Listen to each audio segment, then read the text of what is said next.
Welcome to Sweet Life Beat Life. We hope this video helps. You begin by powering the phone off to protect circuitry and SIM cards. Next, locate the tray on the left edge. Insert the eject tool straight and press firmly until it pops out. Once open, remove the tray slowly, avoid bending it, and inspect the cutouts. Make sure you understand orientation now. Gold contact faces down, and the notches show which slot is SIM1 versus SIM2. This prevents misalignment and ensures both cards will seat properly when reinserted.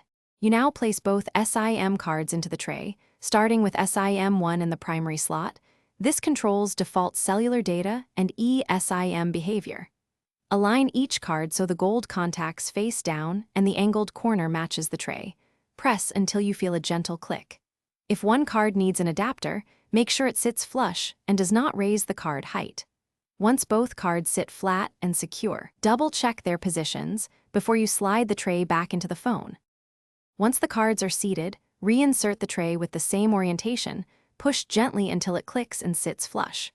Power the phone back on. After boot, open Settings, then Connections and SIM Manager to name lines, set default data, and enable 4G or 5G per SIM. If a card shows no signal, power off and reseat that card, then test only that SIM to isolate the issue. If problems persist, try swapping slots to check for a faulty card or tray contact. Thanks for watching. Consider subscribing if we helped you.